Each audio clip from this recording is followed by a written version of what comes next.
Morning to all our distinguished guests, friends, visitors. Welcome to Nabua, Camarines Sur, lalong-lalo na po sa ating minamahal na Pangulong President Bongbong Marcos. Palakpakan po natin si Presidente.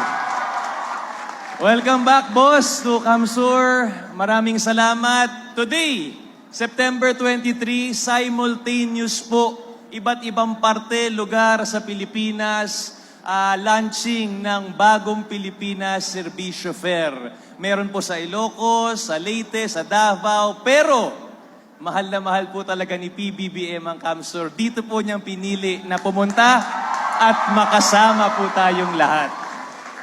And basado po sa research, nag-research po kami, ang huling sitting o incumbent Philippine President na personal na dumating sa Rinconada area ay si dating Pangulong Ferdinand Marcos Sr. Palakpakan po natin yan.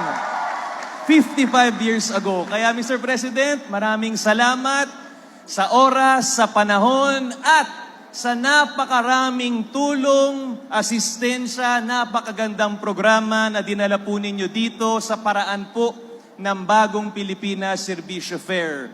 Ngayon po, hanggang Friday, halos 200,000 na residente ng probinsya ng Camarines Sur ang mabibigyan ng asistensya at ayuda ng bagong Pilipinas.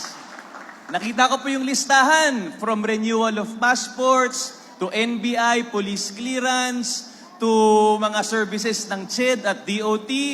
Mga tugang, mga kapatid, take advantage po natin itong bagong Pilipinas Serbisyo Fair from September 23 until tomorrow dahil talaga naman napakaling tulong para po sa mga taga Camarines Sur. So alam ko, excited na po kayo. Hindi na ako magpapatagal. Muli, maraming salamat, Presidente, sa oras at panahon. Mabuhay po kayo! Mabuhay ang bagong Pilipinas!